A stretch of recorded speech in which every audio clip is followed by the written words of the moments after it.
What week is this? 14, right? Yep.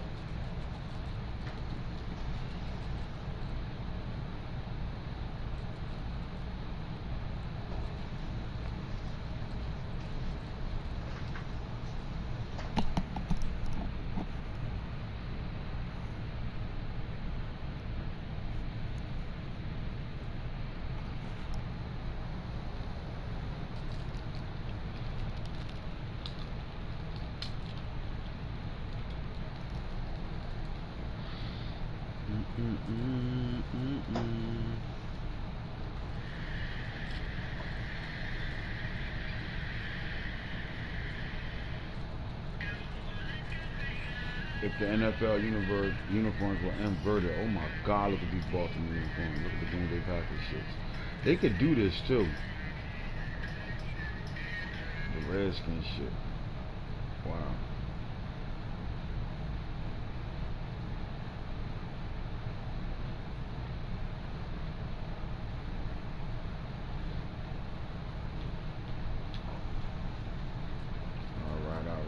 Alright. Trying to get a couple people, see how many people up with us on the late night. I know my nigga Craig in the building. How many up on the late night? Or they gonna catch this in the AM when they get up. Let me see, it was a talk. We talking playoffs right now. Week 14, RDL, Mad 21. While everybody else 22 in it. We 21 still. We're 22 on the rise. Doing it the right way. Start that shit when that shit ready to be started. Because right now that game got more holes in it than a motherfucking old pair of gym shoes.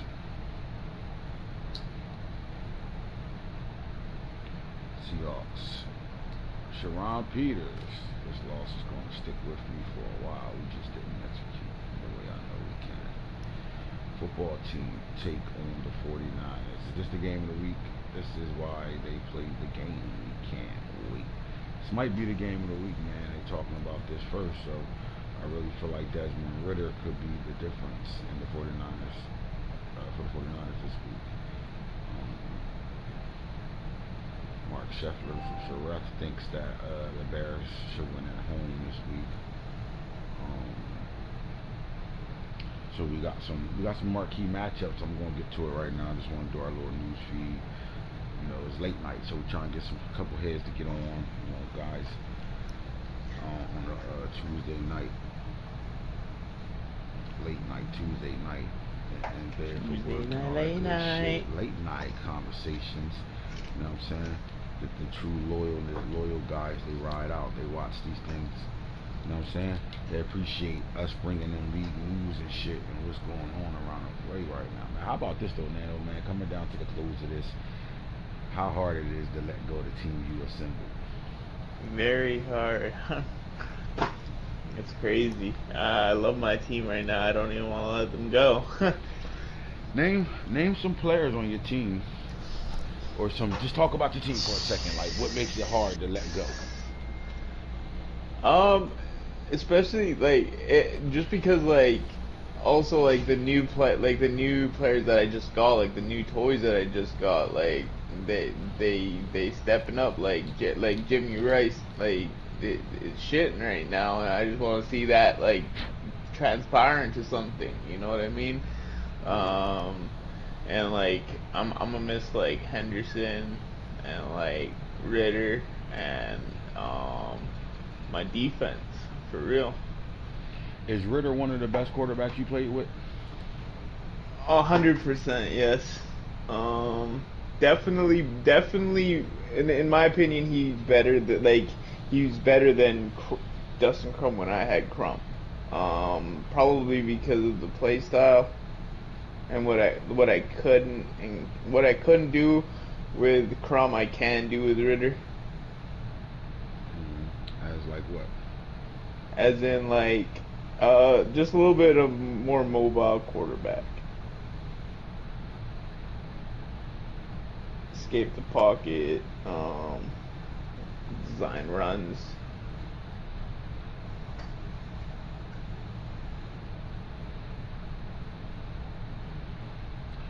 I've seen some players, like I like this last draft class we had. A lot of guys are playing with those players, and they playing big time football right now. So like that's something that I'm excited to see, like how they finish off with those players, the little short time they're gonna have with them and shit, the things they do. Like the draft was so crazy that everybody got them a starter or two out the draft, to the point where you had to sit somebody down for one of those players. You know what I'm saying? Like all right, well we got our team built, but we got this guy. This guy just changes everything.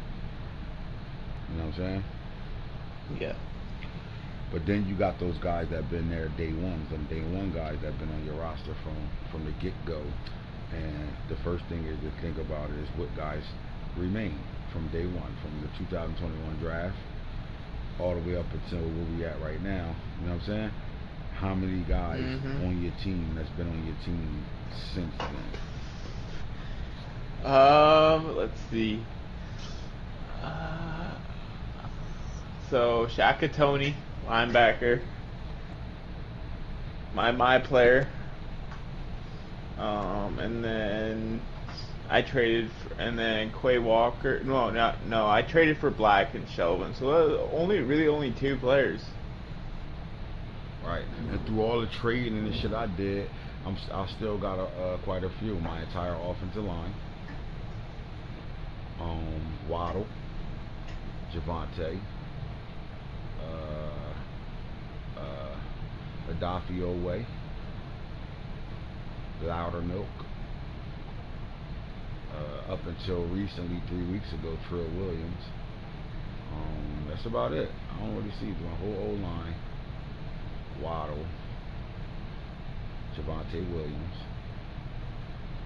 Adafe, and Loudermilk are day oneers from the first draft class. That's crazy, bro. That means your roster turnover was serious all year long. You know what I mean? Yeah, exactly. So Nano, let's talk a little bit about the league, man. Winding down and shit. Just talk about your experience through RDL, man. This is RDL 5, bro. We've been through 5 of them things, man. So it's the fifth year of us doing RDL. Talk about your experiences in RDL, man. Like what makes this league? It's just a really active league with 32 strong members. And it's basically any given Sunday, anybody can upset anybody, to be honest with you. And I just like the competition, and I've seen myself grow as a Madden player per se. As far as like getting better on the game and like knowing like, okay, like I used to hop on the sticks and basically get blown out like every single week and be like, oh, I'm definitely in a dogfight. But now I get on the sticks, and any given game I can beat anybody, and that's just how I feel. And I think it's just like the amount of like work and time I spend with my team is really important. Yeah, I think the change over the 5 seasons of RDL, man. Year one, not knowing how it was going to work, just coming up with a plan, bringing the spreadsheets in to be able to get your draft class done right, and then you just didn't know it would work. Like you had the guys. I know you wasn't here for the first RDL, but you know, I didn't do a good job of selling the way the draft was supposed to be. Guys didn't understand it at all, right? Because you had to draft from a spreadsheet. But with that being said, you know, we had about 7 or 8 guys that was in my, you know, in my circle at the time. They all understood what to do, and they kind of tore the draft up. And then you had guys like that were quick thinkers, like, hold up, wait a minute, what they doing here? Oh, all right, I see what's going on. You got to match the regular Madden player to the player that's on the spreadsheet, and that's who you actually drafted. So through that 32 members in the league, you only had about 4 or 5, maybe less than that, like 3 guys that I had to compensate for them thinking they getting somebody and they got the wrong person. I think out of the 3 to 4, 2 of them was real, and 2 of them took advantage of the fact that the other 2 said they didn't get the right person. You know what I'm saying? So then when we went through real draft the season, it was like one of the best seasons league right then and there. It started off as one of the best leagues, like of 17 that I was around. Plenty of leagues. I wasn't in my own. I started my own. We came up with the idea. Me, Mike, and my girl came up with the idea for real draft and how to bring it to life. It worked, and then from there it just went bonkers. From there, like it just got better every year. So then you had different. The one thing it was consistent with was competition.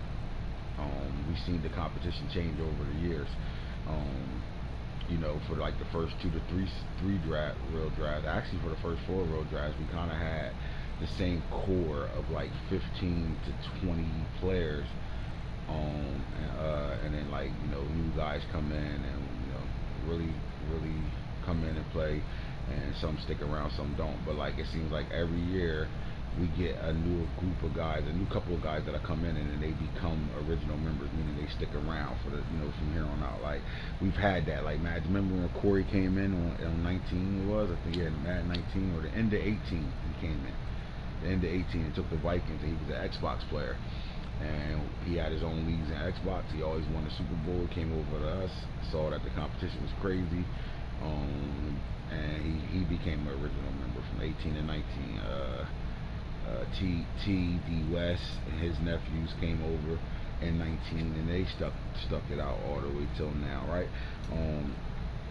We saw a good group of guys go. You know what I'm saying? Lead the league. And the competition has switched over and changed, man. Shit, some of the original members from the clique, from the Death Row clique, don't even play no more. Onk's not around no more. Boone barely play. You know what I'm saying? Guys come and go, but a lot of guys spent a lot of time with us over the years in RDL.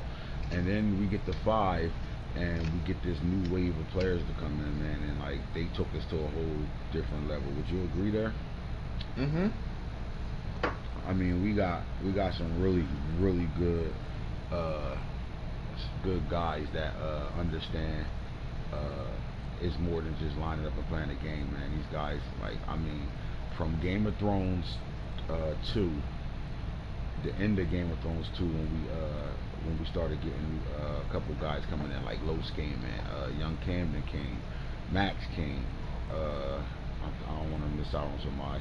Those guys came and then took that new wave, right? And it just like, wow, we got some real legit guys over here that really love the game and really enjoy.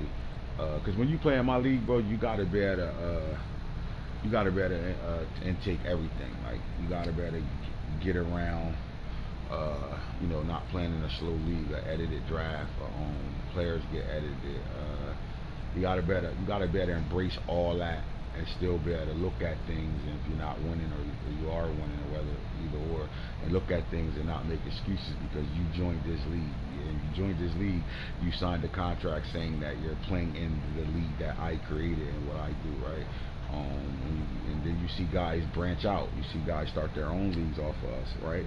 I did it. That's how that's how I learned how to start a league. I always give credit to the person that gave me the opportunity to learn from me and shit to be able to start my own league, and that's the boy Smut and WBML, man, one of my favorite leagues I played in, and I learned a lot from him, and also got a lot of players from his league. So when you get guys that start their leagues and they branching off and they doing their thing, man, I think at the end of the day that all becomes part of what we started. You know what I'm saying? Like, and you see the branch off start to happen. You see guys building things and enjoying it, and then they still ride out and stay loyal to what we got going on. So I think we got a really big a really big show, if that's what I want to say, man. The whole Madden Junkies crew shit, the Junkies. If you're a junkie, that means you're still playing 21, while 22 has been out for over a week now. You know what I'm saying? That's a junkie. We go dummies. We still in 21, going hard, playing the game every night. I've seen so much talent come through, bro. Like through the leagues. You know what I'm saying? So much talent that came through, man. And guys got their own swag. You know what I'm saying? You seen guys come through, man.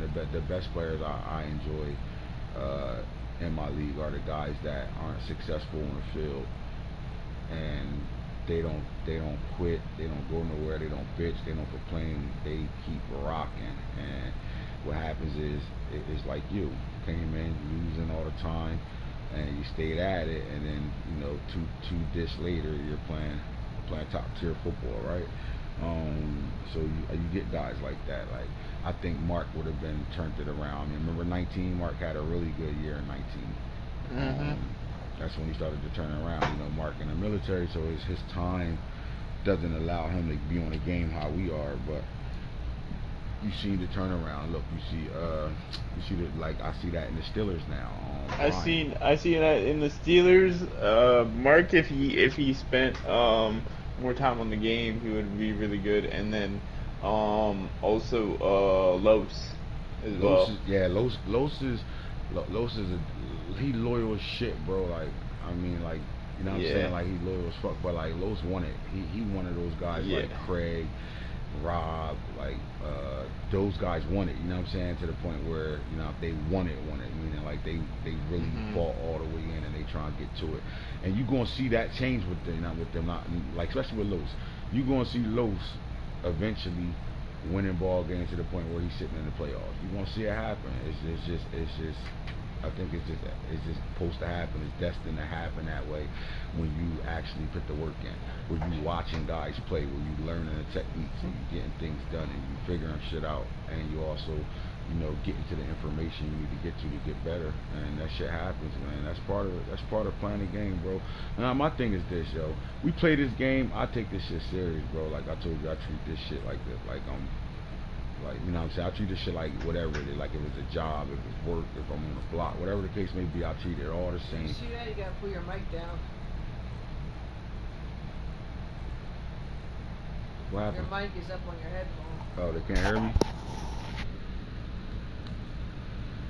No, you can. I think we can still. Yeah, I had my microphone was way away from my my lips and shit. No homo. Thanks, babe. But yeah, so you see a lot of things now. Let's get a little quick conversation about Madden 22. So when I go to the standings, y'all gonna have to see this. This is gonna play a big role in how Madden 22 is going. Madden 22 Game of Thrones League. So what we would like to do is we want to make things super even. What we want to do is we want to pit top bracket guys. So what we want to do is we want to try to have two really good players in each division, right? Yeah. And to do that it's not going to be completely fun to everybody, because you might not get the team you want to get, right? But you might be in a better situation anyway. So like, by choice, things happen for a reason, right? So in our division, you had me, the Browns, the Steelers, and the Bengals. All are active users. That's the first thing I'm looking for. Who's going to play and stay through the entire 7 to 8 seasons we're going to play in Game of Thrones before we go into real draft 6? Who's going to stick around and stay and play, right? So you want each side to be even. You want the NFC to have that competition, you want the AFC to have that competition, and you want it to be balanced out, because this was one of the although T dominated all the Super Bowls, right, it still was so balanced out that if you peeped it, T was just above everybody else with this game, right? He was such a product of the game. He was just so much better than everybody else. And playing a video game, he dominated, and we gotta always respect that. You know what I'm saying? Shout out to my boy T, right now locked into the real football. But the NFC, we seen you in the Super Bowl. We seen D West playing the Super Bowl. We seen T little brother playing a couple Super Bowls. We seen the Bears playing the Super Bowls. Who else? Am I missing anybody else? Boone played in the Super Bowl. Yeah. You know what I mean? So many different people played in the Super Bowl. And on our side, you had T, me, and Falk have played in the Super Bowls. But at this point this season, you got anybody can get to it from the AFC and the NFC, right? Now that the connection guy ain't playing right now, y'all NFC is wide the fuck open right now. So let's go look at that real fast. So all right, so you got Jimbo sitting on top of everything, already got a playoff berth at 12-0. You, Hitter are 10-2. I mean, and you guys play, so somebody's gonna drop a game here. Cowboys are sitting at 9-3. The Buccaneers is at 8-4, and this is why it's so special over here this year. The Bucs is 8-4, and they got the 7th seed right now. Yep. The Bears is 8-4. The Rams is 8-4. The Rams will not be in the playoffs. They're gonna lose all the rest of their games. School's starting for him. Y'all, some of us don't realize that he's 14 years old, and that school's more important. So there's no way I was letting him play starting high school on Wednesday, and going to high school for the first time. He need to focus. He need to get his shit together. He got sports and all that shit to get together. So he's done.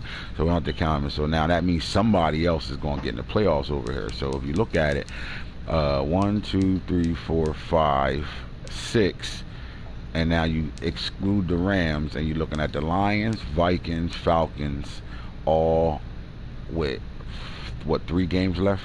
We're in week 14, 15, 16. Yep, 3 games left. Have a shot to get in the playoffs. 4 games. 4 games left. What's this, week 14? Yeah, 14, 15, 16, 17, 14, 15. Yeah, 4 games left. Got a shot to get in the playoffs. Shit. This is very interesting. I think it's win out or bust. What happens if certain people lose and the Seahawks and the Eagles, one of them win out? Could somebody get in 8-8?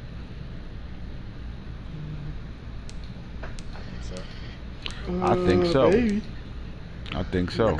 Maybe. I think so. Especially timeouts finishing with, losses. Yeah, definitely that. I definitely think so. So then you got the Saints, 49ers, football team, Cowboys, Bucks, Bears, and then you got to look at Lions and Vikings, the next 2 up, and Falcons, those 3 up. So we got a nice little fight over there. AFC side, it looks like you got the Chargers and the Ravens are in already. Then you got the Colts with 3 losses, Jets with 4, Chiefs with 4, Texans with 4, and then you got the Bengals with 6, Jaguars with 6. Now watch this: 1, 2, 3, 4, 5, 6, 7, 8. That's 8. So right now, that 7th seed spot is really being battled between 1, 2. Should I dare say Steelers got an outside shot, and nah, I don't know. Let's look at this real I don't fast. Let me think see. so. I think it's AFC between North. only Bengals and Jags at this point. Can the Bengals and bags can the Bengals and Jags both make it? No, the 6th seed is, well, I don't think so. Craig has the 6th seed, and out of the Jags, they automatically got to be the 7th seed because he'd be the 13th in the playoffs. So the Bengals have I think the advantage, honestly. I don't know. Real fast. I don't know. Let's go look at this real quick. I know the Bengals did play Craig and he plays me, so I don't know if he plays. All right, so down the stretch. Oh yeah, down the stretch. All right, so the Bengals once again are playing for their playoff lives, and I think something's a little different about the Bengals this year. And he's in a situation where it's tough though down the stretch. I'm not even gonna hold you, but just as tough as it is for him, it's tough for the Jaguars too. So I will look at these last 4 games, and I will peg this Jaguar game as the most important game out of all of them. Now, Lions, Browns, Colts.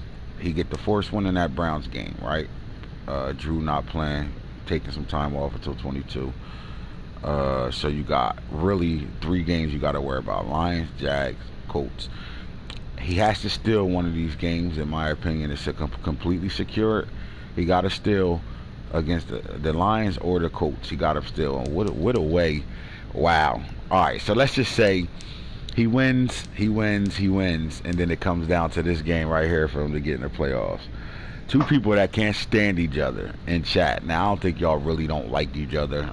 Y'all do talk a lot of shit towards each other. But I will hope in my league, it's just all fun and competition. You know what I mean? Not saying that we not human beings and we can have dislikes for people, and some people just don't. You don't fuck with. It is what it is. But like, I will hope the respect is there. You know what I mean? For me, for y'all respecting me and what I got going on. So with that being said, what happens if it comes down to week 17? Is this not the matchup that the Bengals should want to call his fate? After all this shit y'all been talking to each other about making the playoffs, who better, who's who, blah blah blah. I would think so. It's that matchup. If I know him, I think he's taking that challenge on head on. That's what he wants. But if he locks all these games down, Lions, Jags, and Browns before getting to you, Yeah. would it even matter? I don't think so, but we'll see. This is where dogs become dogs. Simple as I was that. about to say, yeah, this is the gut check, like the gut check part of the season for a lot of people. Now, Snake been playing. Can't say he hasn't. So Snake get the first win against the Rams. And then he goes out against the Bengals, Titans, and the 49ers, bro.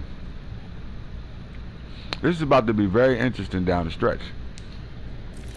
Now, with that being said, let me show you my dark horse. Right here, Steelers. And he has Packers not playing, Browns not playing, Vikings, and the Raiders.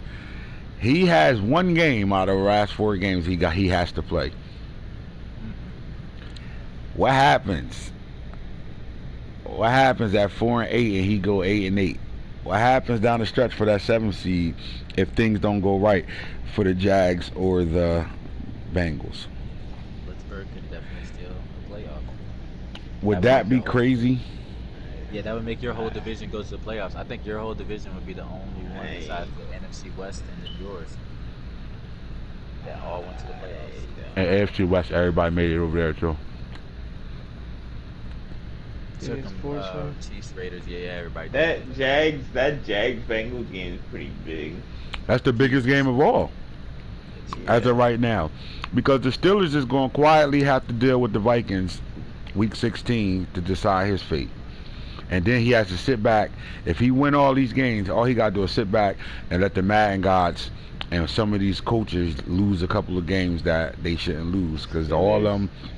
Who he got? Steelers got Packers, force win, Browns, force win, Vikings. And then Raiders force win. Vikings and Raiders force. So he has 3 out of his. So he has 1 game. Yeah, I just was saying that, Nano. I'm on the schedule right now. Alright, I see it. Goddamn Nano. I see it. Come on, Cat. You always touching something. Get your little badass out of here, man. Get off my plate. Another year, the last 4 games. Always matter. Every year it's been like that, right? Yep. Every year it's came down to the last couple of games, last week couple of games, bro.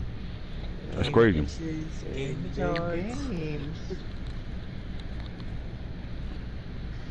Big games. Big ass games. I mean, ask y'all. Jaguars, Bengals. Who do you think won it more? Bengals. Bengals? He has to want it more, man.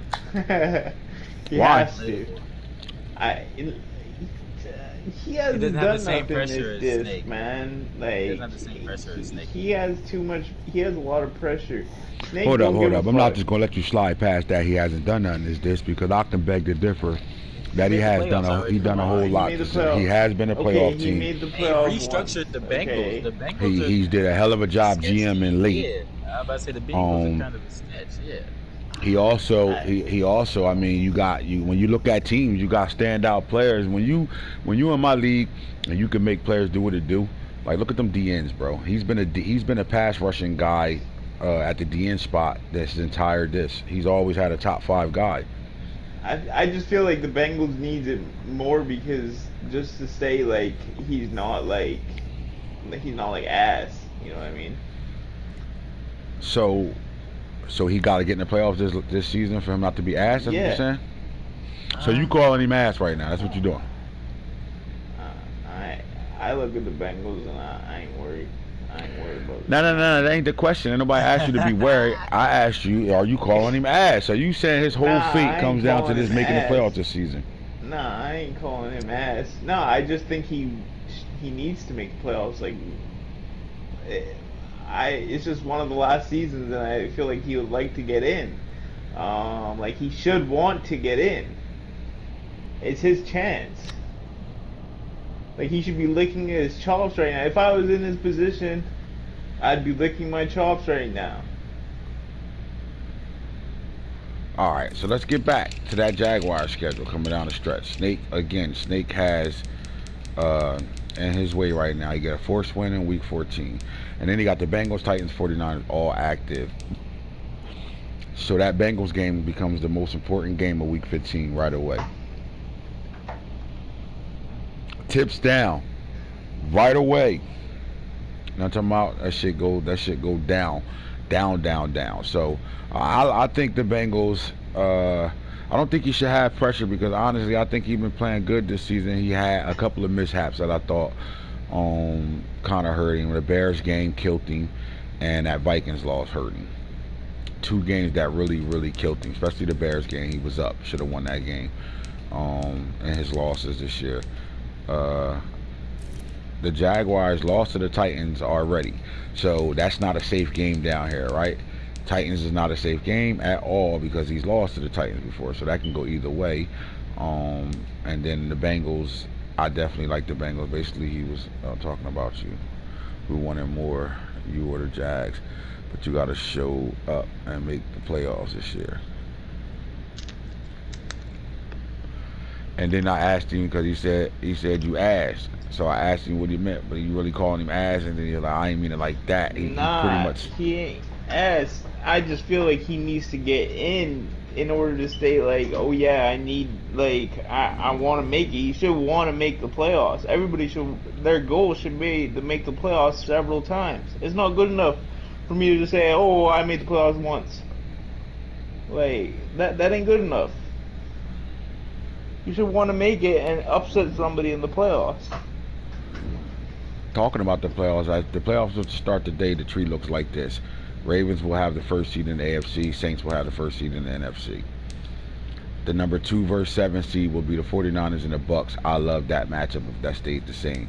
That we know for a fact the Rams won't be there, so the football team will be playing whoever comes in that 6 seed spot. And the football team's sitting at 3 right now. If the football team beats the 49ers tomorrow, they gonna swap. They're gonna go 3-2. And that will move the football team up, and he'll be playing the 7th seed for the first time. Him not being the 7th seed.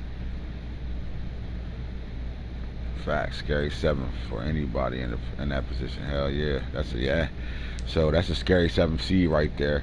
And then you got the Bears and the Lions who have to play in a couple of weeks, and I think that's going to change the fate of the Bears sitting at 4 comfortably right now. I think the Bears got 4 losses. I think the Lions is sitting on 5 losses right now. So coming down the stretch is going to be big for those two, because I think at this point right now it's going to be between the Lions, the Falcons, and I think it was one more team that we saw over there that can replace that Rams team in the playoffs right now. So you're going to need the Falcons down the stretch, the Lions down the stretch, and it was one more team. I just can't remember who it was at this point. Hold on. Let me check. Check the standings.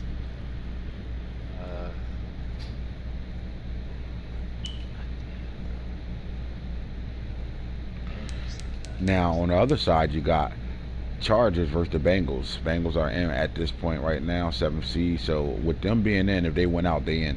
Vikings are 6-6 too. That's the other team. Yeah, the Vikings too. The Vikings got a shot too. Cause his high school start tomorrow for him, and he got to lock in on high school shit. He ain't going. His mom ain't let him play this game while school just starting. She gonna be on him about his grades and getting shit together, getting everything right. So he got to call it quits for a little bit. So with that being said, over here you got the Chargers versus the Bengals at the 2 seed, and versus 7, and then here's the matchup we always been seeing: number 3 versus 6, Colts versus the Texans right now. I think this can change though. My question would be, do you guys got the even record right now? No. I am. You got 3 losses. He got 4. Yes. All right, so let's go take a look at team schedule real fast, and let's go look at these Texans, mighty Texans down the stretch, and let's see what type of shit Craig got himself into. So he got the Chiefs, big game, Titans, division game, Colts, and Ravens coming down the stretch. These games can all be winnable, and these games can all be lost games. I think he kind of got the Titans number at this point right now, so I really don't see this. This is if I had to pick a game that you can guarantee he's guaranteed to win, is the Titans right now. But then he got the Chiefs, who I think he's beaten before, Colts, who he's beaten before, and me. Even though he didn't beat me in this league because we never played, he beat me in the other league, so he's capable of beating anybody on this schedule right now. But I would say this is a rock hard schedule coming down the stretch right now. He could be a all the way G and win this thing out and win his division, or he can move himself around a little bit right now. I think he needs to lock in too. This got to be a complete lock in, week 14 through 17 for him right now. He got to really be locked in right now. I'm thinking you got around all your tough games already. Kinda. We got them. We got Nah, not really. Hell no. So you got the Titans, you got the Niners, Texans, and the Bengals. None of this is a cakewalk at all. I know, if we being real, I know in your head, I'm gonna just think for you today. I think you know you're gonna beat the Titans. I think you better than Nano. I think you got the Texans number, and I don't think you think the Bengals can beat you. So in my head, you ain't losing none of these games. Am I speaking for you or thinking like you? Thinking like me. That's the game plan. So let's talk about this 49er matchup. This is not a matchup that you see a lot. I don't even think I ever seen y'all play at all this year. Why do you feel as though you're better than the 49ers? We played once. I think I'm just better than them because the versatility and the adjustments. This is somebody that we've seen. This is Crew. Keep it real. This is Crew. We've seen Crew play more than we've seen anybody probably play. So it's just when you see something a lot, you get expectations and thoughts about yourselves. So what have you seen on film that makes you feel like you better than him? Like, we're not doing that dancing around questions tonight. Why you better than him? We just gonna out game plan him, flat out. You just gonna play more football than him? Is that what you're saying? Better football, yeah. Better football than him. All right, Nano, how do you feel about him feeling like he's better than you? I think he gonna come into the game a little bit overconfident, and we gonna blow him the fuck out. bro. Oh my god.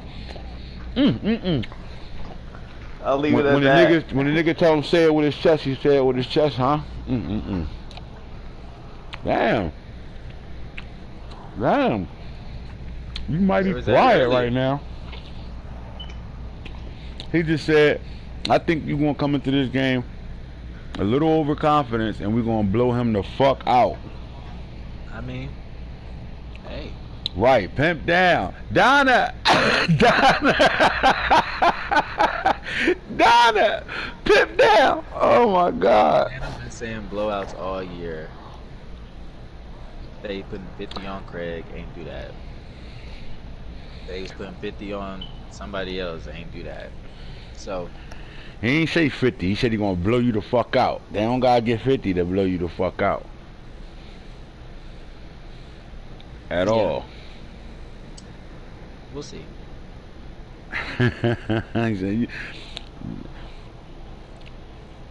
Pimp down. Oh my God. So that's is that a game marked on the calendar right now? Oh yeah.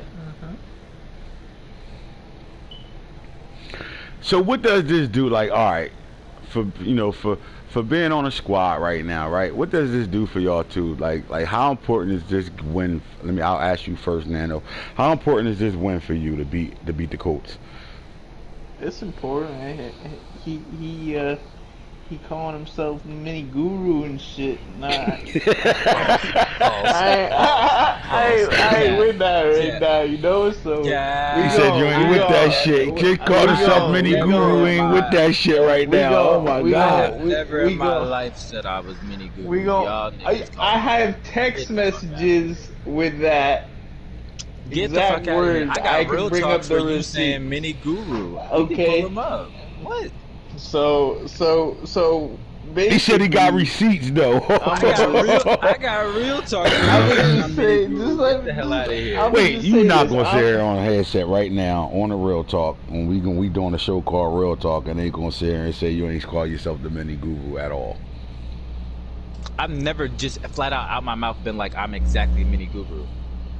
Oh come on, man! Don't throw the exactly in front of it. You call No, yourself Because the I've mini never, do that. like when you say mini guru, those are the exact words. I've never been like I'm mini guru. Never have I said that shit.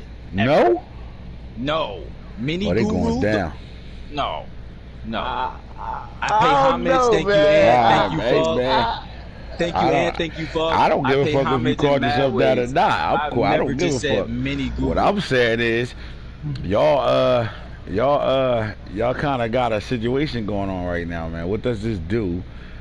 This type of win would do for you and bragging rights inside the squad right now, Max. I ask you this. It's bragging rights, just showing that you know what I'm saying. Like we trying to get on the totem pole, bro. We trying to show that, you know what I'm saying. We Max Payne. We trying to show what the fuck, like, you know what I'm saying. We get that name for a reason. We trying to show what we do, and that just a game like this where we don't see Nano a lot. You know what I'm saying. He's a top guy in this league, so it's just we treat it like any top guy in the league game. You know what I'm saying. We're here to prove something, flat out. Right. And then, again, I asked that question for you. What does this win do for you?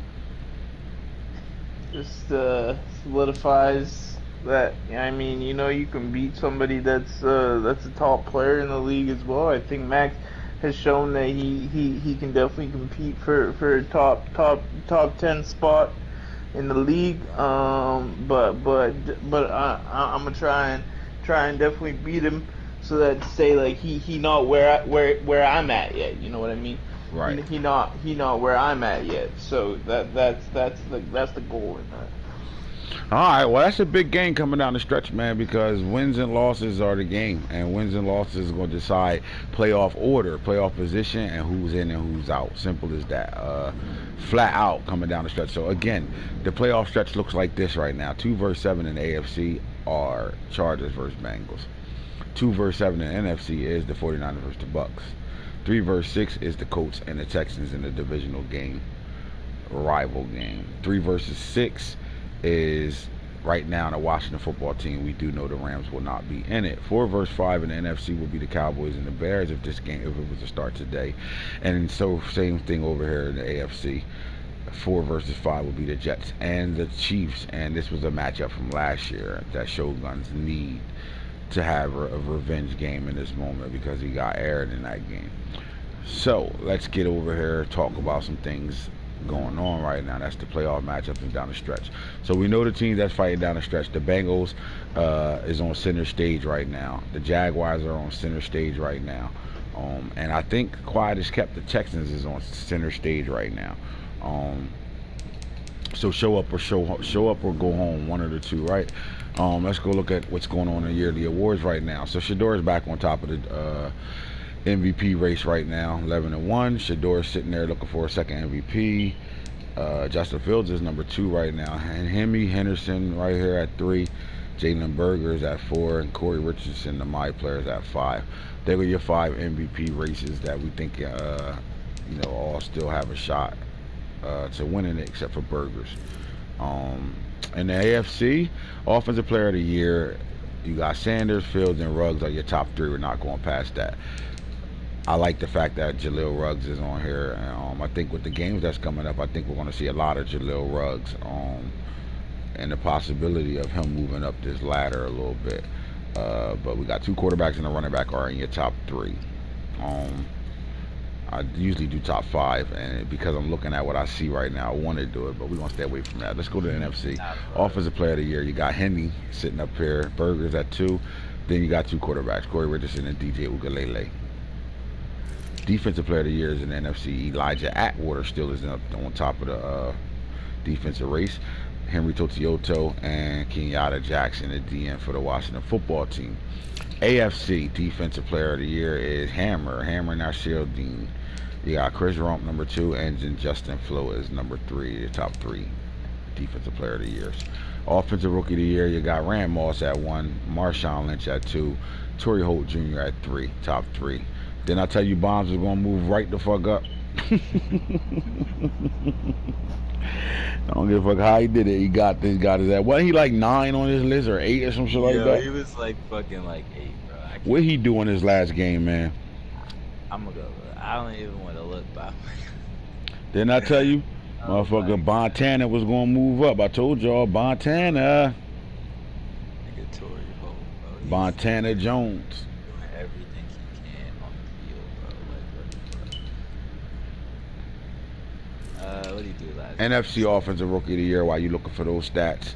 Bess Sanders. I'm very impressed with Bess Sanders still holding it down right now at 1 because this guy had a really slow start. He looked like Barry Sanders in real life, like 2.9 yards a carry, 2.5, not getting out the backfield in his first couple of games, and then he played the Ravens and went dummies, and he hasn't stopped going dummies since. Bess Sanders 1. You got Michael Iverson at 2, and then Jamal Montana at 3. So we got 2 rookie quarterbacks and a running back sitting here. I don't see neither one of those quarterbacks jumping this running back. He's playing too good down the stretch, and he's fighting for a playoff spot down the stretch too. So we got to go check that out eventually as well. All right, defensive rookie of the year is over here. Elijah Atwater is out here doing what he do, and you got Christopher McLeod. And then you got the cornerback Thurman Pittman for the Lions in your top 3 right now. And the AFC, your top 3 are Lawrence Taylor Jr., Deuce Sanders. Bro, these 3 guys up here are dogs this year right now. All 3 of them. Lawrence Taylor is really playing lights out. Deuce Sanders is like, as a rookie, might be one of the best. It might be the best corner in the league this year as a rookie. Like, he's definitely insane, bro. I agree. I think he's I mean, it hasn't been. I don't know a person that played him, especially anybody that be on chat with me, that's played this guy and haven't gave him his proper respect as a shutdown corner early. Like, he just got it, bro. He's really Dion, simple as that. And then the things you're doing with Ron Israel right now is very impressive as well. He kind of doing what Homeboy did last year, so I like that, Ron Israel, especially since he's a family member. All right, here we go. Best quarterback in the AFC, I'm sorry. Shedeur Sanders, Justin Fields, Zach Wilson. All right, so let's stop here because I'm going to go 5 when I go to quarterbacks, right? Let's stop at Zach Wilson right now. What type of quarterback? You play him twice a season, man. Is this guy the truth, or is he still outside looking in of being an elite quarterback, or is he that guy yet? I think he's like literally like one step away from like that guy, but this guy's definitely the truth. Got a laser, he's got high IQ, controls the offense honestly, and on any given day this guy's a pain in the ass. I'm not gonna lie, like he's one of those he's a pain in the ass, bring pressure, like he's throwing fucking dots, he's under distress but still making the calm throw, the throws that piss you off as a user in the game. Like, he's very and that's a shout out to like the coach and him, you know what I'm saying, just understanding what type of dog he has. Would you put him in the top 10?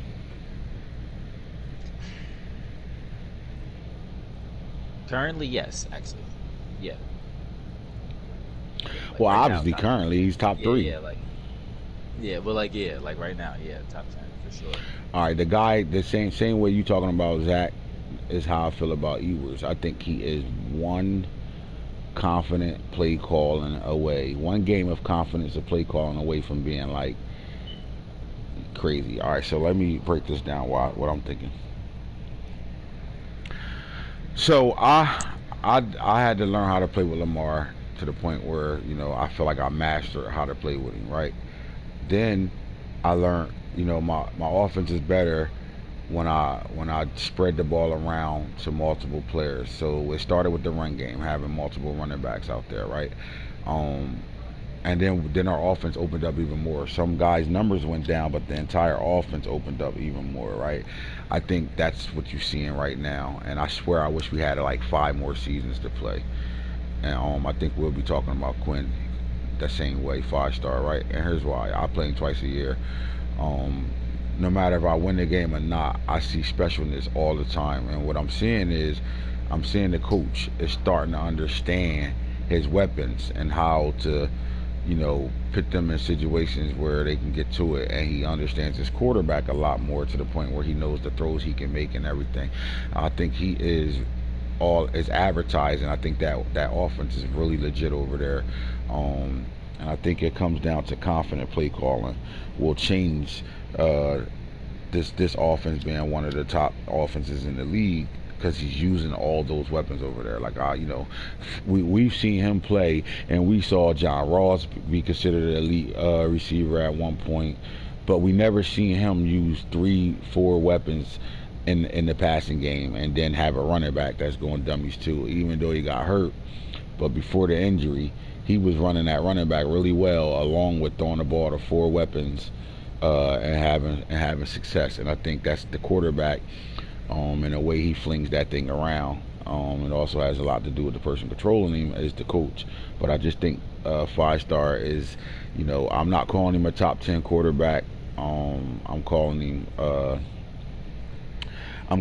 a legit quarterback, and the guy's gonna. And it just sucks that he doesn't have another season or two. I mean, more than another season to be able to like really put it all together, right? But I like 5-stars, so that's why I want to talk about 5 quarterbacks. And Lamar sitting at 5, and he's having a weird year, but he has this team undefeated right now. Man, Justin Fields out of these quarterbacks right now. So Shedeur Sanders, Justin Fields, man. You spoke on Justin Fields. You feel as though after that playoff game against the Texans last year, he proved that he's an elite quarterback, right? Yeah. Are you still sticking by that? Yeah.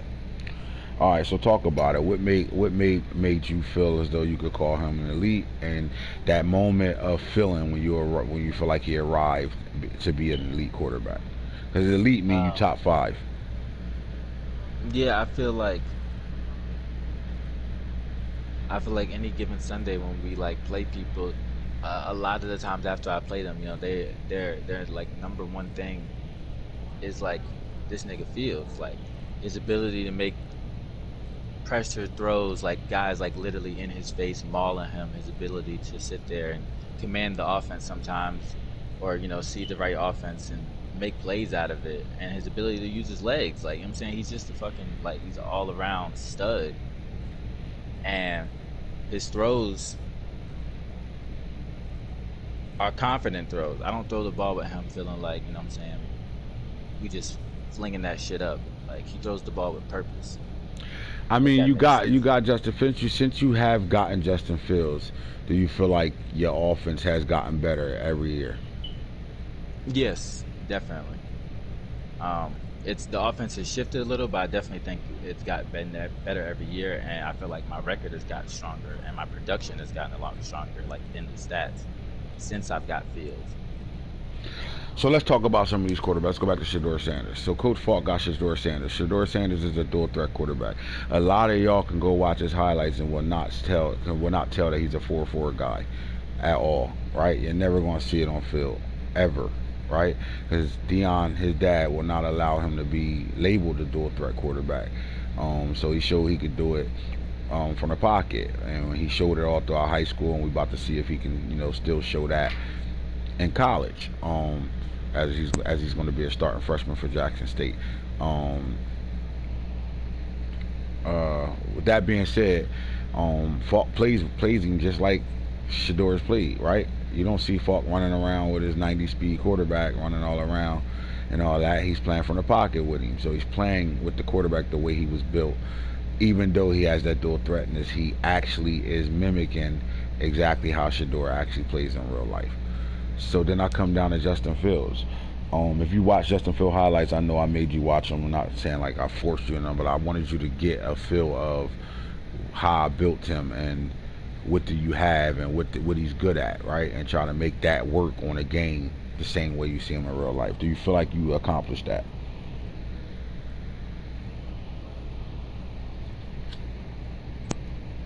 Not like 100%. Truth be told, I feel like we have spurts where we show it. I kind of still play with certain, like, with the quarterback. I kind of still play like it's a video game, because it is still a video game at some points, and it hurts me, but it helps me sometimes. Honestly, if I play more like how Fields truly is, it could. So what look do your different. eyes tell you on film, in real life, what type of quarterback he is? He's really an ultimate thrower. Like, can make every throw. Has a great, like, deep ball, like, as far as like accuracy and, like, you know what I'm saying, like, understanding where it needs to be. But then he has the keen ability to take off in between lanes, outside of lanes, and that's what really hurts. Like, you know, that's what he was really hurting people with in college. And his release and his throwing ability allows the offense to be whatever he wants it to be, like quick offense. You know what I'm saying? He can do the RPOs, he can do play action, he can do fucking quarterback runs, like, he can do it all. It's just he's a very, like, what's the word? Like, he understands the situation. He's a situational quarterback. All right, so my next question would be, have you watched real life film on Zach Wilson? Yeah. What type of quarterback is he? He's like a gunslinger to me, kind of, but he's still he's almost like an ultimate thrower. He makes really impressive throws from the pocket and outside the pocket, but he's not an improviser. He doesn't look to run really, like, at all. The offense isn't based around like an option or quarterback, like, runs and shit like that. It's solely him dissecting and kind of like using that zip pass ability he has, and being able to make defenses pay with whatever coverage. I mean, he could flat out throw the football. Yeah, he can throw the fucking football, like, but really he's very well. much intelligent, man. And he make these type of players play. You know, the player, I call it, damn, I'm losing my train of thought. If you turn your back to him, exactly, he's gonna make you pay for it, right? Exactly. Because of how he placed the ball, and I think Craig does exactly that. You turn your back. If he see that DB running with his back to his quarterback, he will throw that football, and he is going to throw that and place it in the places that you can't get to it. He doesn't throw a lot of interceptions at all. But I do think he plays with Zach Wilson how he is, because Zach Wilson has some dual threatness to him. He's a pure pocket passer, but he has that Mahomes-ness to him with the way he play, right? And you see that with the rollout. You know, you don't see Craig rolling out to run. He rolls out to look the pass down the field still, and if it's not there, he's smart enough to let it go out of bounds and shit like that. He understood what type of quarterback he had, because he drafted a quarterback, and every news conversation that happened on ESPN, or Real Talks, whatever you want to call it, was deeming that they got a new quarterback and that's going to make them dangerous with a guy that can move his feet. And he said, what? Zach Wilson. I don't care who y'all talking about. Zach Wilson's the guy. So out of the three, Shedeur Sanders has played how he's supposed to be played. King Falk does exactly that. You said you're not playing exactly how Justin Fields play on film in real life. With him, you still play more, a little bit of arcade with him and all that. And I would like to see a little bit more of that. I think Zach Wilson is being used the way he's supposed to be being used. Now, have you watched 5-Star play football yet? I'm talking to you, Max, because I know you watch film like me. Yeah, I've seen some of the highlights. Once I seen that he early committed to O State. Remember, I was talking about that to you, right? Offset. Yeah, I've seen some of the highlights. I immediately went to go watch some, but I haven't done a deep dive like I usually do, especially to a guy that goes to O State. But all right, so if you guys haven't seen Quinn Ewers play football, I advise y'all to go look at the game where he played Blackshire, the Vikings middle linebacker, for the Texas State Championship. I can't remember Blackshire's high school team, but I would type in Quinn Ewers versus Blackshire and watch that game, and you'll get exactly who this kid is. flat out good he is. I mean, the kid has, he's a gunslinger, flat out gunslinger. I mean, 75 yards, he can throw the ball. You know what I mean? Down there, 80 yards. He has that strong Mahomes arm, that Aaron Rodgers type arm. But I think he plays with because he's a little bit of a wild cowboy at the same time. I really think the Bengals play like him, and I don't think he play like him because, and I don't want to speak for him, I don't think he played like him because he went and watched film and said, all right, let's play like that. I think he played like him because that's just how he plays, his style. He just happened to play into what that quarterback really is. Now, that takes a couple of seasons of struggling with him to get him to where he's at right now.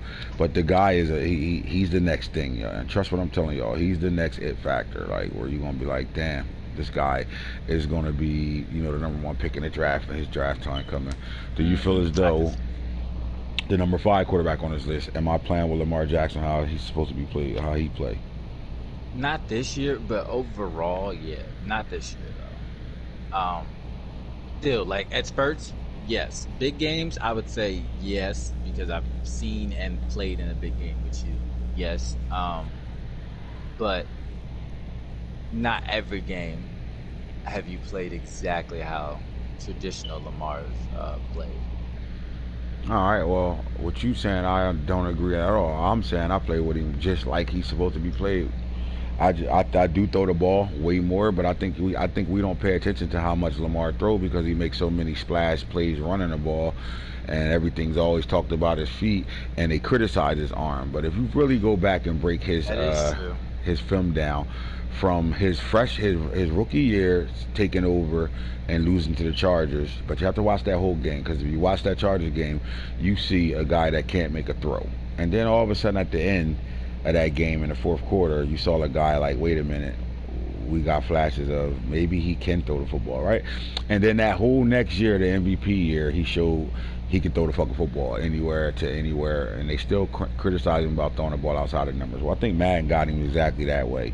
I struggle a whole lot throwing outside the numbers with this guy, but when you get his feet going and you get him being able to be the dual threat, Lamar, his throwing is that much better. I think I do play like him. I'm quite sure nobody went through film work and watched Jeff Sims at all, because remember, Jeff Sims sat for like 3 years. We don't know nothing about him because he sat. But you go watch the Georgia Tech games, and you'll see. I'm gonna tell you like this: a better RG3. All right, so let's go to the NFC side right now. Now, a lot of these quarterbacks are real life players. And they're real life people. So Corey Richardson is a my player, so we can't talk about him. DJ Ugalele, for the most part, we don't have a coach on him. We do got him back. I still didn't think we got enough of DJ Ugalele to really give him anything. Corey Stanley, my player. Hudson Card, Lil T was playing with Hudson Card, but I don't think he played how Hudson Card played, because he's playing a video game, not playing a game. But Caden Salter here, you got to go watch his highlight to know what type of kid this is. I will have to go look at stats. I haven't seen the Saints play, so I can't really say if he's playing how he's supposed to be playing with his quarterback. But for the most part, guys are playing the way they're supposed to be playing with these guys, the way I built them, right? So now let's get to the running backs. Henderson, you watch his highlights, everything just pews to the crib. And then you forget how shifty he is, and he can break tackles. Jalen Berger, same type of running back, more power, Wisconsin style running back, zone runner. Best Sanders, or I made him to be I made him to be Barry. So let me ask you this: now that he's got him in the top 3, once you've seen the turnaround, you watched the Ravens Vikings game, you saw what he did. Is he using him the right way?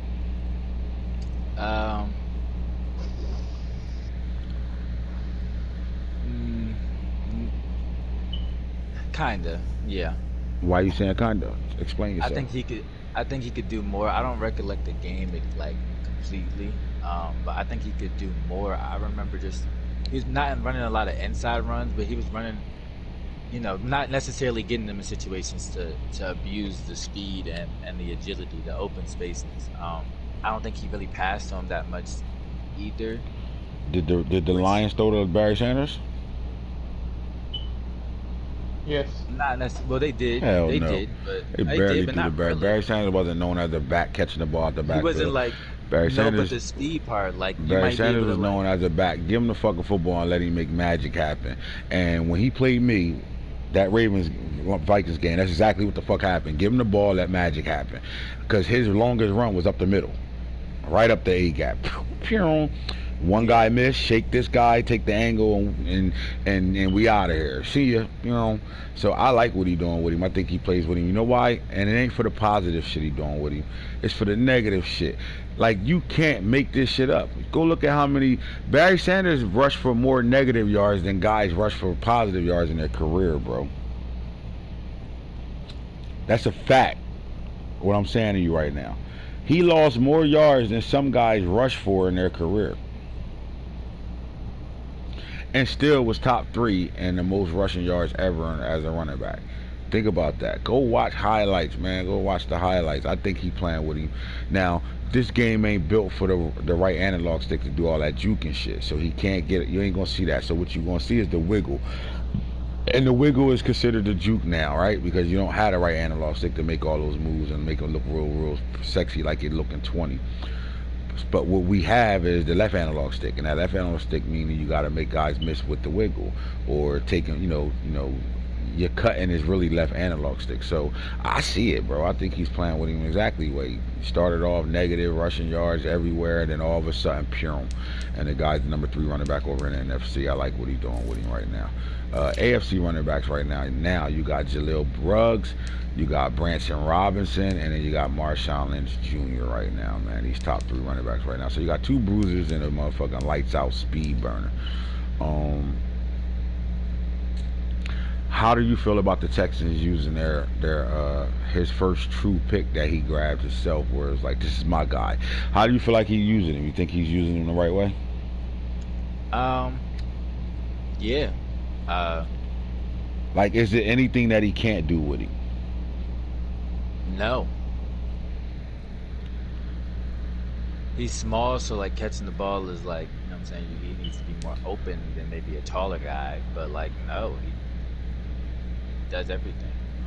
Branson Robinson. Now, Mike don't have no stick work. He don't have no wiggle. He don't have nothing. So for him to be number 2 right now, that means he running him the way he's supposed to be being ran by accident right now. He just has a bowling ball, and this guy falls forward for 4 yards because you can't tackle him with one player. Simple as that. Have we yet to see Marshawn Lynch do Marshawn Lynch shit yet? Kinda, yeah. Waiting for that game where it's just like, holy hell, like. Still waiting for that game, right? I think so, yeah. I think he's going to have to come off a 30 carry game to get it, though. Like, he going to have to do some nano shit to get that. Wide receivers in the league right now in the AFC. Best wide receivers in the AFC. You got Devontae Smith 1, Eskridge 2, Rand Moss 3. They're your top 3. So Falky got his 2 receivers sitting there at 2 and 3. Did you ever get back to me on the Bond stats? That game he had 7 catches, 250, and 4 touchdowns. And he jumped right up to number 6 on the list on receivers. All right, so I'm going to go down. I want to talk about all the receivers. Devontae Smith, Eskridge, I'm going to leave alone. Rand Moss is having a Randy Moss type year. JT Bolden on some computer love shit. We're not going to talk about him. We spoke on Torrey Hawk the last time, so I'm going to leave it there. So let's talk about Bonds, Wise, Spearman, Ruggs, and Trey Knox. And we'll start with Trey Knox right now. I'm going to say this. Trey Knox is the reason why the Steelers at 4-8 right now, with the stretch he got coming down, is the reason why he's going to give, with those other guys' schedules, is going to give everybody a push for him being able to make the playoffs this year. I thought Vasher would be his guy. Then I thought baby DK Metcalf was going to be his guy. And when you think shit, that's what you get, because you don't know what another person is thinking, right? You think you know everything and you don't. Well, Trey Knox, I never seen this coming. Trey Knox is balling for him. He's playing really good football to be on this top 10 list, and he's coming from an all-running team. For him to be here, it explains a lot what he's doing with this guy this year. Now, Mike got Henry Ruggs up here. I wasn't expecting to see this at all, but it's Henry Ruggs. Speed kills. I don't know if he's using him on some speed kill shit, but obviously he's using him enough to have him in the top 10, right? Butchie Spearman. Is he underachieving?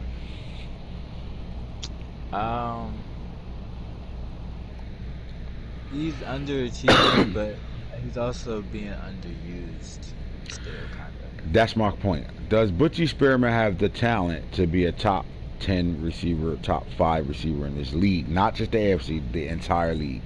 Does he have the talent? Does he have the ratings, the right stuff, height, all that shit? Does he have those attributes for him to be a top dog receiver in this league? I definitely think so. Yeah. Yeah.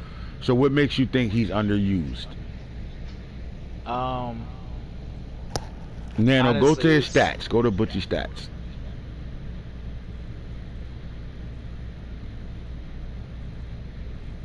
I think it's truly just by Design? yeah, it's kind of by design. It's within the scheme. I think Butchie, what he don't realize, this is what I would say. I think Butchie, remember, Butchie used to run drags before he would even go deep. And the fact that he used Butchie underneath so well, and now he's opening up, going downfield with him right now, I think he's the ultimate receiver over there. So you know that tight end is crazy over there. But I don't know how much Zach Wilson is relying on Butchie as his number one receiver. I know they spread the ball out and whoever's open getting the fucking football with these Texans. But are we putting Butchie in situations where he can go dunk on somebody? You know what I'm saying? Like, when it's 3rd and 10 and you need a first down, are you going to him? Is he the guy? I definitely think on 3rd and 10 he goes to him. I don't think he trusts him to always just go up and make big boy plays like he trusts 630. Yeah, but 630, of course, the tight end position, we know that. I'm just saying at the wide receiver spot, is this guy somebody you game? Like, do you game plan for Butchie? Yeah, still. And when you do your game plan in the scout, and what's your scouting report? Malik Harvey. Nah, man, that's not what I'm asking. Of course, you locking your number one corner on him, right? He draws number one corner attention, right? Yeah, the scouting report. I want to know what you say. Like, what do you have to, when you tell Malik Harvey downs. You're locked on him for the day, what are you telling Malik Harvey he has to, like, what are you prepping him for? This is what Butchie's going to do. This is what you got to stop him doing. 3rd downs, you got to watch him, middle of the field type of shit. And then But you just said he don't really go at him on 3rd downs. No, I said 3rd down he does. That's still his go-to guy. Oh, his go-to guy. Yeah. Oh, He doesn't do the deep ball shit with Butchie. He does, maybe the tight end or somebody else. So when Malik Harvey has to prep for him, what is Malik Harvey prepping for? Like, what do he has to try to stop when coming down to Butchie Spearman? Kind of the speed routes, whether it's drag, slant, Vincent crosser, and then on the big downs, it's anything that has a break. Butchie's a great route runner at the end of the day, so he has no problem. The coach has no problem putting him in a situation where on 3rd down he runs that tough route because he's their guy for him. No doubt. I think Butchie has the talent to be a top 5 receiver in this league on both sides, AFC and NFC. I still think he hasn't unlocked his potential or what he can do. We've seen some things, but spurts of it, I think he can really be on some like two touchdowns a game type guy, right? All right, now Reek Wise. Have you been paying attention to this kid since his rookie year? Yeah, the numbers are always there. He's keen to come in the Bengals offense and kind of like make his mark and shit. Yeah, because right? he came in where he wasn't even thought about as the number 1 or 2 target on this team, man. And then he just came in and made noise.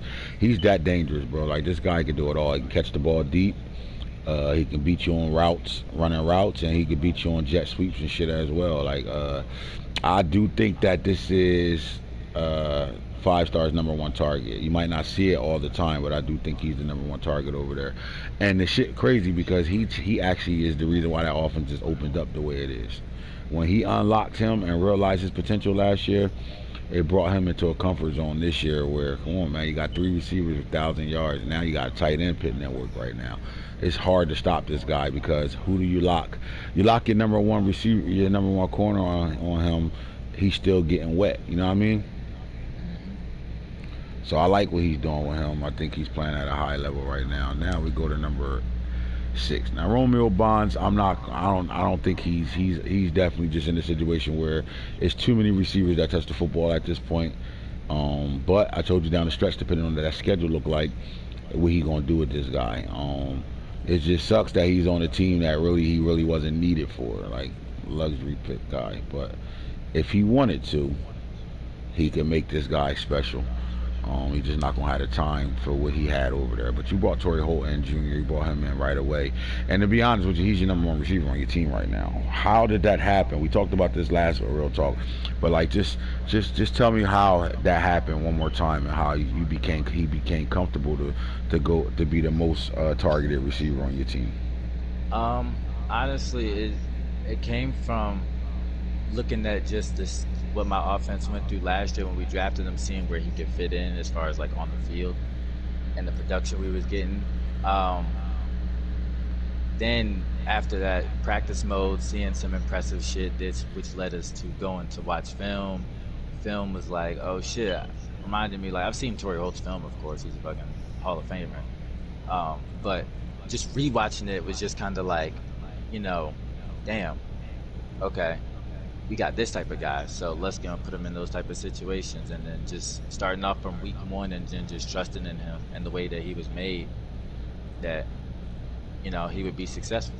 And let me ask you this question: in the 3 games you lost this year, has Torrey Holt's numbers been not good? They've been staggered some, yeah. But in any of these losses, did he have a standout game?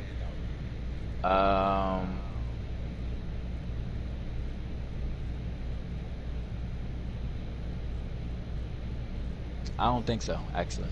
I don't think standout. And any of the losses, has he had any games where he had a touchdown in? Yeah, I believe so. That's kind of on scheme too, though. Bigger Because I'm gonna get to what I'm saying, what I want to say. But let me go to your schedule real fast and look at your losses real fast.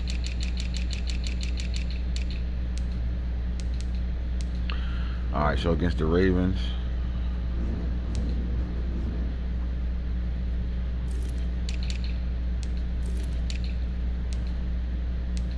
One catch, 13 yards. Let's go to your next loss was Falk.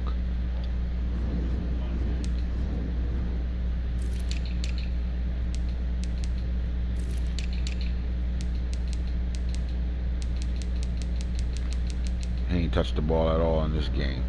I don't think he played that game at all. And then in the Rams game, whoops, where am I going? Sorry about that. Rams.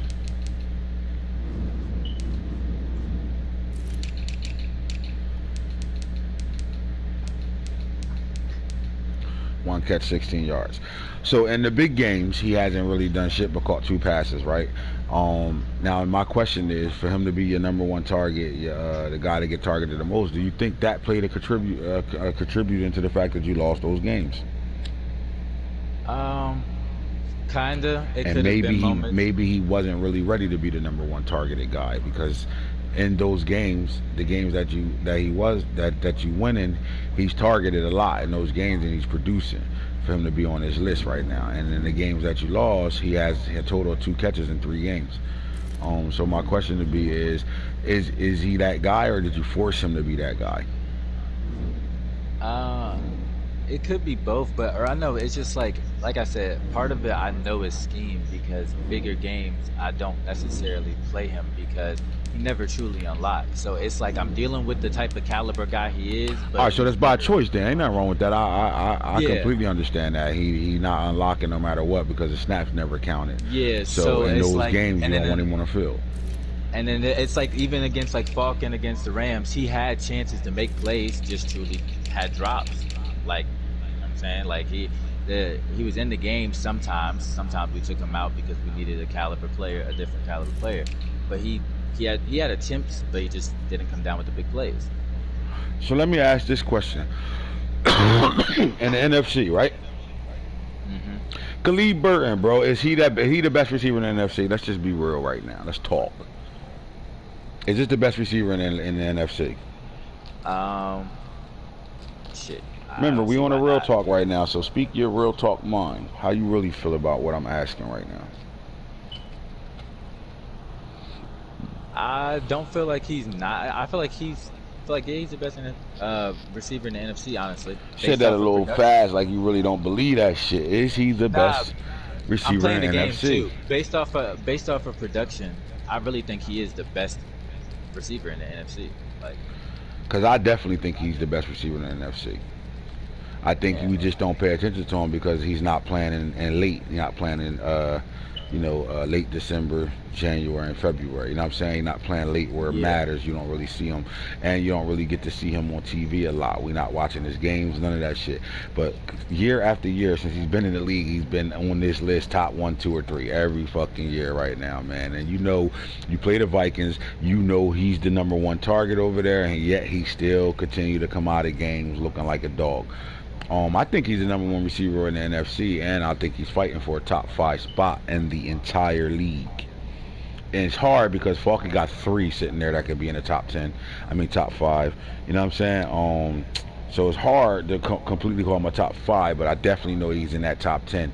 Um, and remember, we called him that. I agree with what he's saying right now because I played him and he killed me with him a little bit too. And year 1 we was killing him on, oh yeah, jet sweep guy, like how Boone would have his top receivers shit in the Game of Thrones that he ran 13 jet sweeps a game and shit. And there's no jet sweeps out there right now, right? So he's showing that he's a receiver more than just a guy, running around a corner and getting pitches tossed, the ball tossed to him, and he getting 12 yards a carry, 13, 14, 15 yards like that. He's coming downfield. He's taking you on crossing routes. He's running deep routes. He can beat you over the middle. He can beat you on the edge, outside the numbers. He's doing things right now. I like him as the best receiver in the NFC.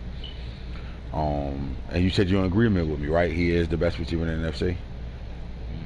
All right, so now Jimmy Rice, the rookie, is on this list right now, #2 right now. Baby Jerry. Are you impressed with that? What Nano doing? yep. Or is this the product of fuck? Thought he was gonna run and he snuck a pass and caught him on a crossing route. No, I think I mean both, but I still am impressed because he's still a rookie, and the capability to understand what he could do and make it happen is kind of like, you know what I'm saying. And it's not always just in man situations from the games that I've seen. It's situations where he's in gun and he's getting, Jimmy Rice involved along with Right. Black. I like him. And then you got Mike Harley. We saw Mike Harley once. Seahawks had him and played pretty well with him. But now the Saints is back. He's playing with a Miami receiver, University of the U receiver, and he's gonna make sure he's a dog for him right now. So Mike Harley's back on the box, and he's a little guy too, with all that speed. I like him sitting here. Then you got Tetris McMillan. He goes from the Las Vegas Raiders to the Bucks. Goes to another passing coach, and you got him 4 on this list. Sean Brown here, some computer love shit. Tyreek Black, another 49er sitting here. Jaden Gibson, Chad Johnson Jr., Sunday Moss. This guy took a jet sweep to the crib. 80 yards on me easy with no, it wasn't no wiggle, no nothing. Just turned the corner, everybody blocked. He just went down the sideline. Nobody on my fast defense caught up to him. Simple as that. We're not going to talk about the number 10 receiver. I would expect to see a Bears receiver on this list. I don't see one. A little weird to me. All right, O-line. Hodeli, Monagro, Cesar Ruiz, Hooker, and Newhouse are your top 5. AFC linemen right now, you got Ravens, and then Texans, and then Ravens. Top 5, Ravens. Holy shit, we loaded over here. We balling. I like it. D-line right now, AFC, Chris Rump, Vicky D, Patrick Falk. Is that, I mean, God damn it, Falk, come out of the Bills game. I'm quite sure they all had 3 and 4 sacks last game. Jesus Christ. And then it's the Chargers, and then there's Lawrence Teller, and then the outside assassin Billy Mann quietly is kept sitting up here at number 5. But the fact that the top 3 that we talked about on the last Real Talk is sitting here, and then Lawrence Teller Jr. Man, we're impressed with Lawrence Teller, right? Yeah, definitely. Oh my God. Top dog, top DN, like he is one of the top DNs right now. He like Deuce Sanders at the cornerback position. He's like that for him, for the Browns. Like he has that much of an impact in the game. where they race to the quarterback, those two DNs. So I like what we got going on over here. NFC, the fact that we got Henry Tozioto, you got Kenyatta Jackson, who is a freak over there with that number 11 on. Cyrus Moss, quiet as hell, he always up here. Albert Regis, and then you got Mateo Ugalele playing right now. For him to be a top 10 pick, bro, he's finally starting to look like it now, being in the top 5, because he was there last year as well. So I like that. Let's look at the best linebackers in the NFC. You got Kendrick Blackshire. Is he still the most underrated linebacker in the league? Kinda. I think so. Yeah. He's really This guy dog though, right? Yeah. Big time dog. I can't wait to look at his numbers. You got Dez Boone, computer love, but quiet as kept. Dez Boone, he used to be an outside linebacker.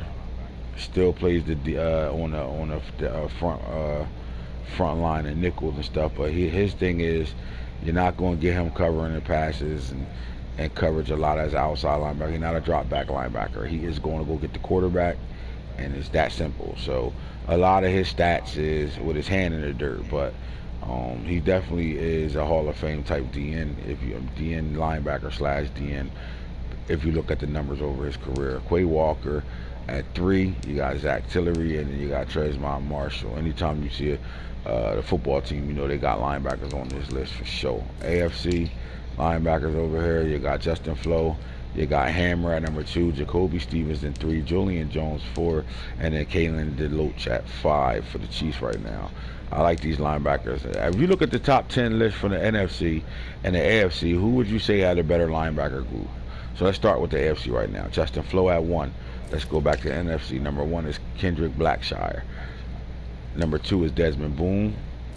Number 2 over here is Hammer Narceliadine. Hammer. And then 3 is Jacoby Stevenson. And there 3 is Quay Walker. Out of those 3, who has the better side, NFC or AFC with linebackers? And we can be biased. We AFC, so you want to ride out with your side, then you ride out with your side. But let's look: Kendrick Blackshire and Justin Flo, Dez Boone, Quay Walker versus Flo, Hammer, and Stevens.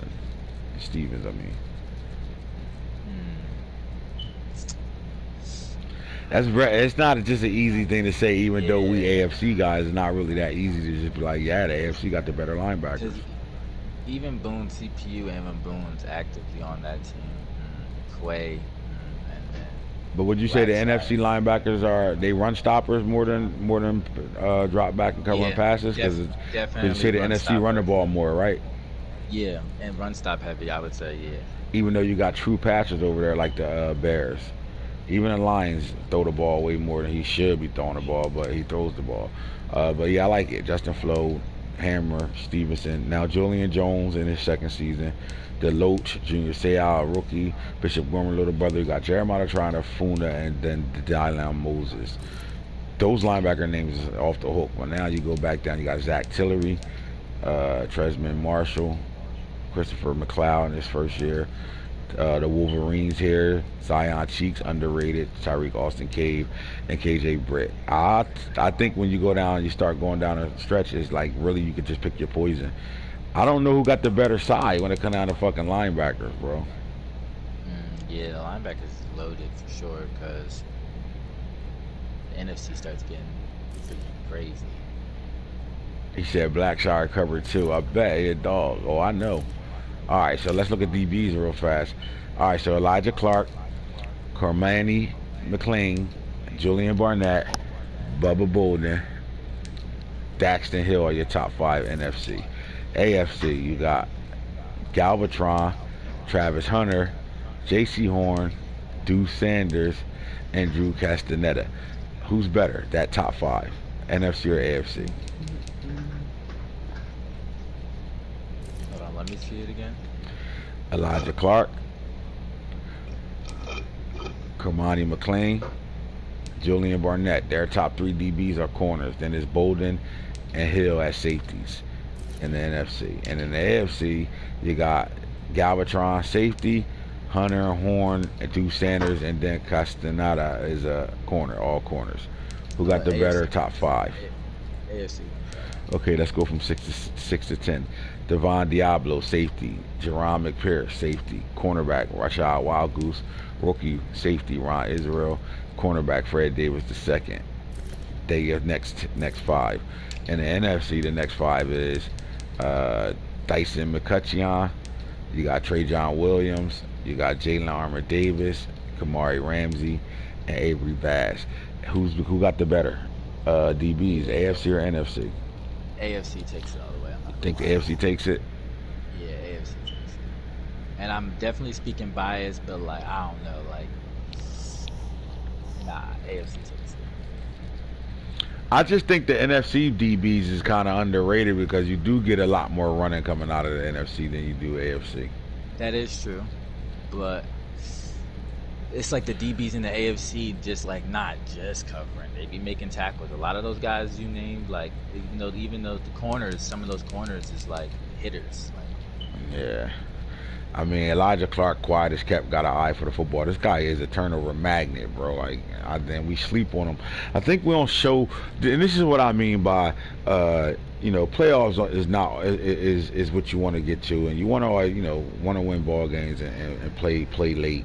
You want to be one of those guys that slow the league down in the playoffs. Period. You just want to be one of those guys, right? Period. All y'all do. But when you look at individual shit going on, man, the Vikings got players all throughout this list right now. So that shows a sign of success. And I just think we got to respect that shit because Elijah Clark has been a dog the moment he stepped into the league. And I'm not just saying that because he's from my hood, but he be balling right now, man. He's shitting over there, so I like it. Like it a lot. Now, let's go look at stats real fast before we get up out of here. And let's talk about what's going on, who's doing what with the numbers right now. All right, Sanders with 5,099. Ugalele second on this list. Fields is third on the list. And surprise, surprise, the Vikings quarterback, Caleb Williams, sitting at 4 on this list. Corey Stanley, the My Player. Corey Richardson, the My Player. Then it's Trey Lance, Computer Love. Arch Manning, Computer Love. And then it's Caden Salter is next on this list. We got 1, 2, 3. No, hold up. I saw a Computer Love somewhere. Let me see. 1, 2. So you take them out. So we go here. 1, 2, 3, 4, 5, 6, 7, 8, 9, 10. So there go your next top 10 right there. Lamar Jackson sitting at 10 right now. Malachi Nelson for the Cowboys, Hudson Card for the Rams, and then Caden Salter for the Saints. Round off your top 10 passers in the league, yards wise. Now touchdown guys, Shador 60 touchdowns right now, Fields 41, and then 5 stars number 3 on this list with 38 touchdowns. Right behind him at 4 is 37 with Zach Wilson, Corey Richardson, the My Player, 36, Desmond Ridder with 35, Ugalele, Hudson Card, De'Aaron King with 34. I'm impressed with this guy all year.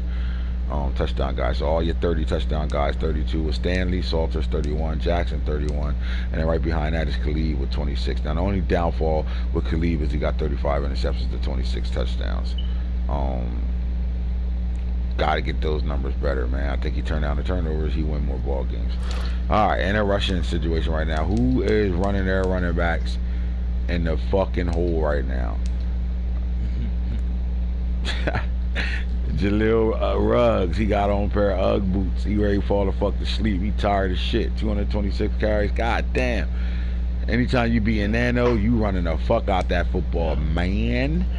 Oh my God. All right, but the yards is down this year.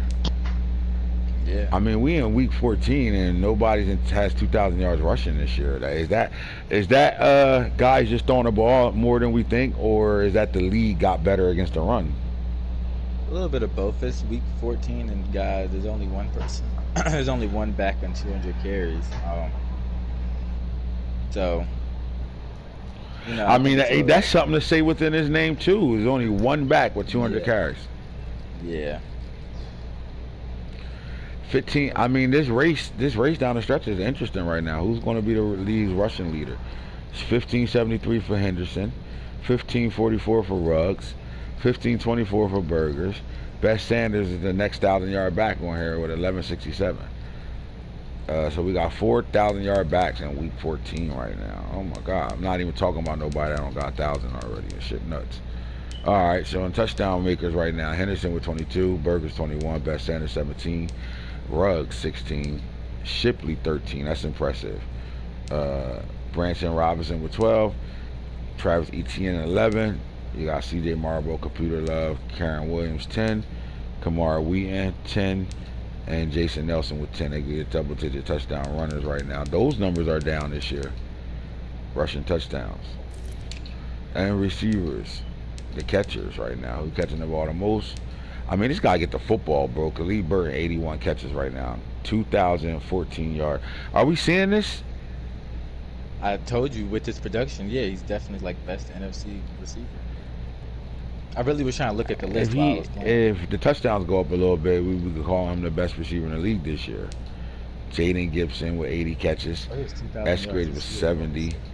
Thad Pill, the tight end, with 67. Brevin Jordan with 65 yards wise right now.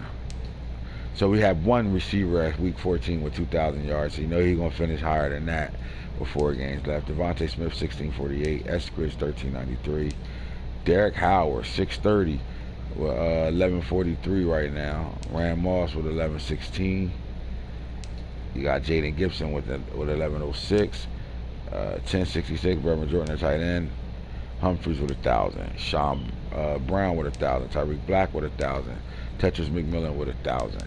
Touchdown makers. 21 for Devontae Smith. Rand Moss 18.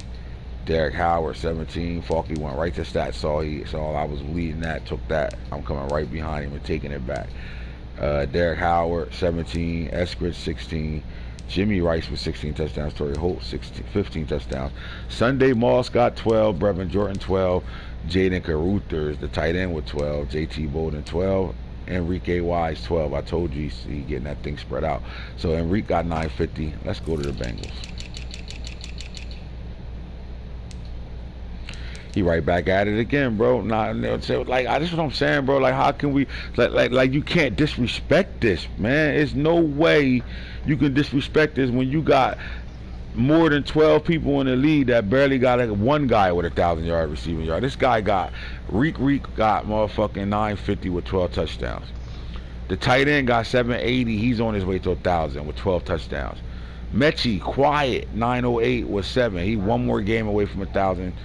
That's 3. And the tight end replaced Marvin Harrison because he down there had 1,000 last year, if not 1,000 last year. And he got 30 catches with 418 and 5 touchdowns, bro. He's spreading the wealth.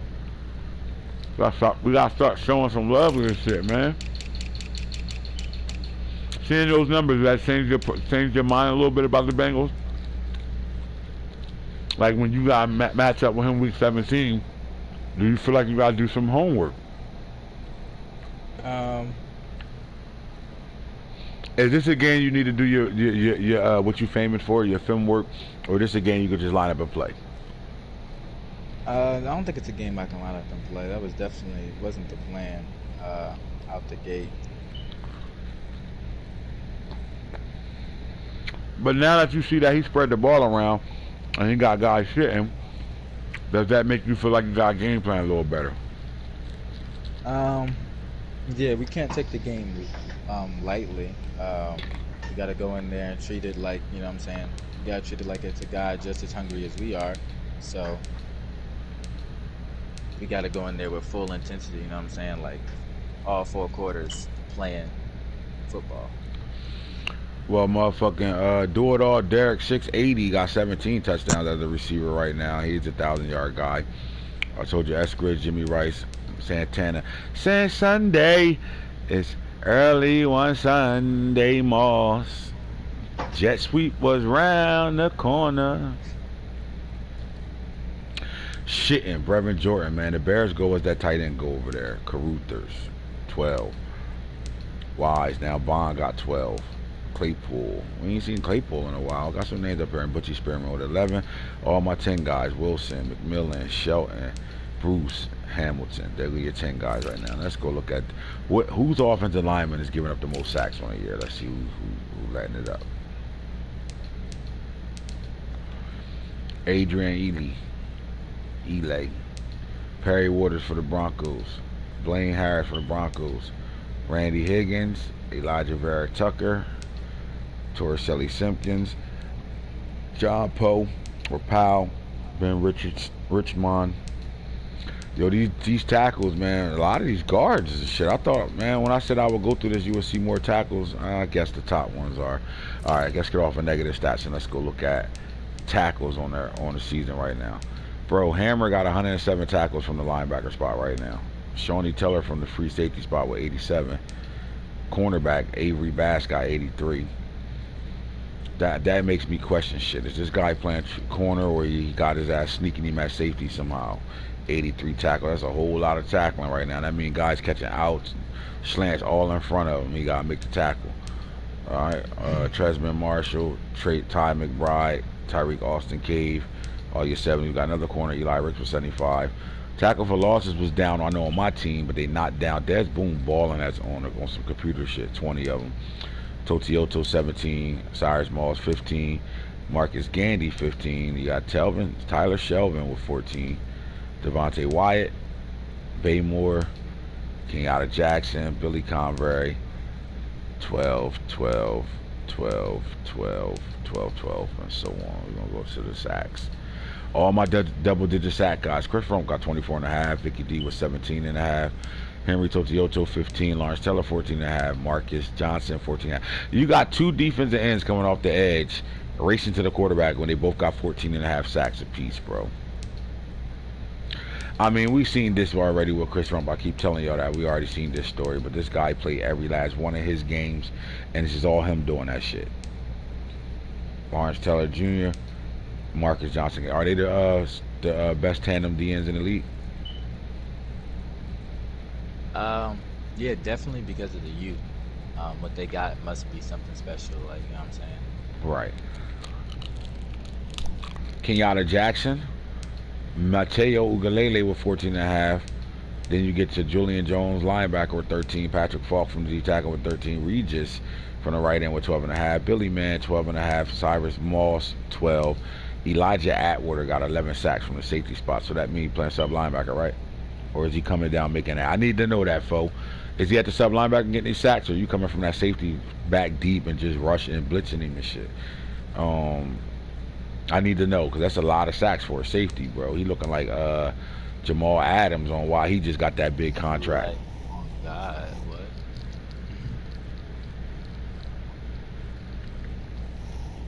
It's a lot of sacks from a safety position. Jason Moore with 11, and then Gregory Rose. Quiet as kept, Gregory Rose has been a Hall of Famer in my opinion. 10. INTs wise right now, man. 12 for James Williams, Galvatron. Elijah Clark with 9. Travis Hunter 8. Kamani McLean 8. Julian Barnett 8. Deuce Sanders 8. Jacoby Stevenson 8. J.C. Horn 8. He's coming down hitting. Oh, all right. So he bringing that guy down from the safety position and got 11 fucking sacks with him. Jerome Pierce is there, Bubba Bolden, Castaneda, Devon Diablo, Daxton Hill, and then you got your sixes. Here's the problem though, because I know my guy got more picks. There you go. Justin Flo got 10. They ain't count him.